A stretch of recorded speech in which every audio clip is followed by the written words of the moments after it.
Welcome to This Explainer. I am absolutely thrilled you're tuning in today because we are tackling something that impacts literally every single one of us. So many people walk around feeling completely lost financially, and they honestly think their main problem is just the lack of money. But what if I told you that financial chaos is usually just the lack of structure? Seriously, you don't need a fancy accounting degree or some incredibly complicated software to build wealth. You really just need a clear vision, relentless discipline, and a solid plan. So today, we're going to lay down that exact foundation together. Okay, let's dive into this amazing quote from Warren Buffett. It sounds super simple, right? But this right here is the exact dividing line between the wealthy and the broke. Think about it. The vast majority of people get their paycheck, they pay their landlord, they pay the restaurant owner, the utility companies, and then they just kind of cross their fingers and hope there's some magical leftover amount for themselves at the end of the month. That is financial suicide. This idea flips the script entirely. It forces you to stop being just a passive spender, a conduit for money to just pass through, and transforms you into an active builder of your own success. You absolutely have to pay yourself first. So here is our 5-step blueprint for today. First, we'll master your money mindset. Second, the 4-part financial blueprint. Third, building your safety net. Fourth, why boring investing actually builds wealth. And finally, putting it all on autopilot. Starting right off with pillar number 1, master your money mindset. Because this is all about psychology, over math. Managing your money is essentially 20% knowledge and 80% discipline. The math is incredibly easy, right? Subtract expenses from income. A kid can do that, but it's the behavioral psychology that constantly trips us up. Marketing agencies literally spend millions figuring out how to exploit our insecurities, making us buy things we don't actually need just for a quick hit of dopamine. And that brings us to a huge psychological trap, the 30K millionaire. This is someone pulling in 30 grand a year but acting like they make millions. I mean, think of the guy driving a leased luxury BMW who still lives at home with his parents, or the person buying VIP table service at a club who can't actually afford to order a drink. We are so tempted to compare ourselves to others, especially on social media. But remember, they are only showing you their highlight reel. True wealth is completely silent. People who actually have money don't feel the need to dress or act like they do. So don't waste your precious mental energy trying to keep up appearances. Moving on to pillar number 2, the 4-part financial blueprint. Let's talk about categorized allocation. So the crucial point is you have to start viewing every single dollar that enters your hand as a soldier with a specific mission. And you're the general assigning those missions. You really have to stop looking at your checking account as just one giant pool of spending money. Instead, we have 4 non-negotiable buckets for those soldiers. First up, obligations. This is your basic survival stuff: rent, utilities, debts, and charity. You simply cannot negotiate with these. If you're struggling, secure this bucket before you even glance at the others. Second, savings.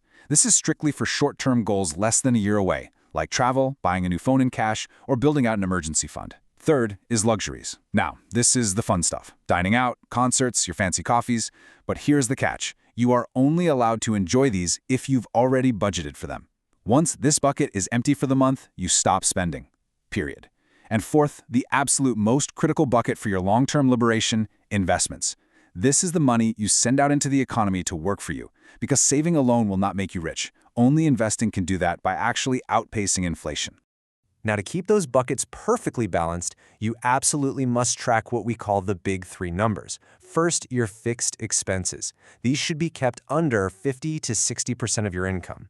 If your rent and car payments are eating up 70% of your paycheck, you are totally suffocating your other buckets. Second, aim for a savings rate of at least 10% and really challenge yourself to ramp that up over time. This is literally the fuel for your future. And finally, track your net worth. Look at it month over month, year over year. Doing this provides incredible perspective. It gives you peace of mind, and honestly, it proves that all your hard discipline is actually working. But listen, when you're setting these savings targets, you have to be extremely precise. The human brain just cannot process vague instructions efficiently. If you just tell yourself, hey, I want to save some money, your brain isn't going to prioritize that over the immediate fun gratification of buying a new pair of shoes.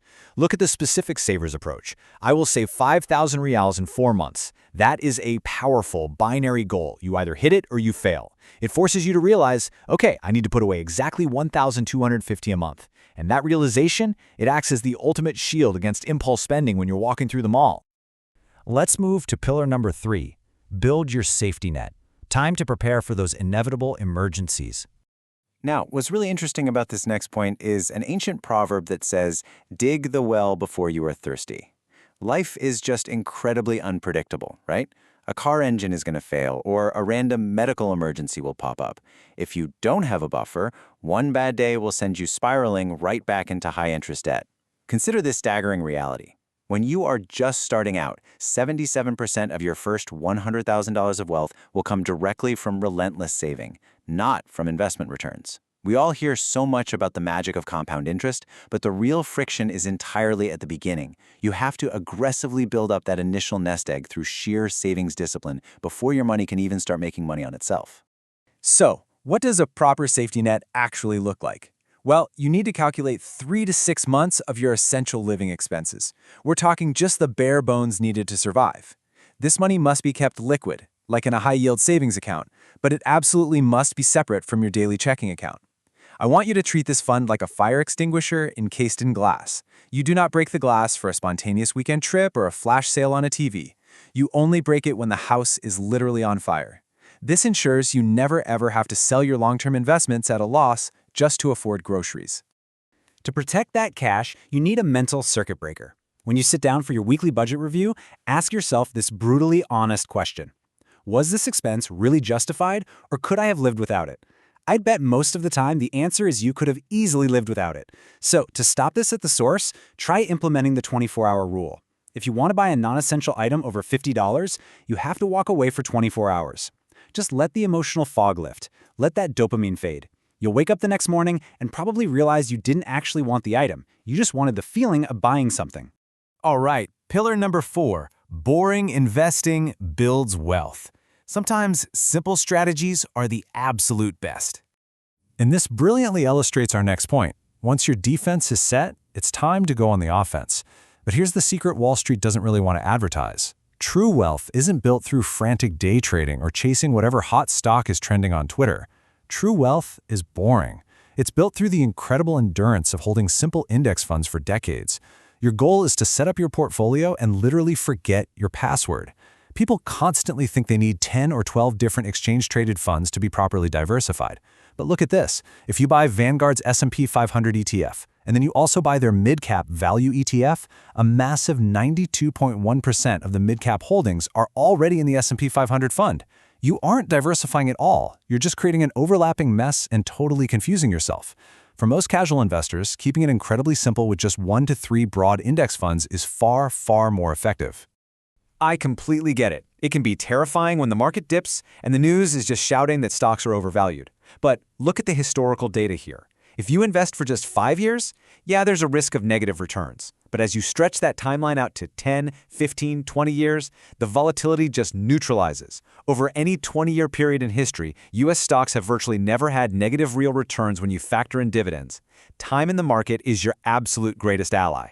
Just keep dollar cost averaging into your funds, stay boring, and let time and endurance do all the heavy lifting. Oh, and while we're talking about what to buy, let's definitely talk about what never to do. Never ever borrow money to finance a depreciating asset. Think about cars, jewelry, clothing, furniture. If you buy a brand new $2,000 couch on credit and 3 years later it sells for $200 on Facebook Marketplace, well, you haven't just lost $1,800. You've also paid a bank high interest for the privilege of losing that money. You are literally paying money to lose money. No way. Pay cash for these items or just don't buy them at all.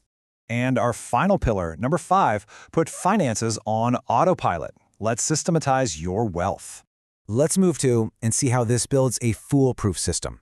Human willpower is a totally depleting resource. If you have to make the conscious decision to save and invest every single month, eventually you're going to have a bad day and you'll slip up.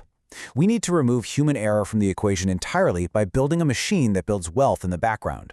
Here is the ultimate foolproof sequence. The very day after your paycheck hits your checking account, this automated flow must trigger. Step 1, your salary lands. Step 2, an automatic transfer immediately moves your designated savings out of checking. Step 3, another auto transfer routes your investment money directly into your brokerage account. Step 4, autopay clears all your fixed obligations, like your rent and utilities. You literally never even see the money. This creates a sort of artificial scarcity in your checking account, forcing you to naturally adapt your lifestyle to whatever is truly left over, and you get to spend that remainder completely guilt-free. Ultimately, look, no one is coming to save your retirement or pay off your debts for you. You are the CEO of your own life, and you are the portfolio manager of your family's future. You have the blueprint right here. You know how to master your mindset, allocate your dollars, build a fortress of an emergency fund, invest for the long haul, and automate the whole shebang. So the only question left is, will you take radical responsibility and start building your financial destiny today? Thank you so much for joining me on this explainer. And hey, I challenge you right now, go log into your accounts and set up your very first automatic transfer today. You've got this.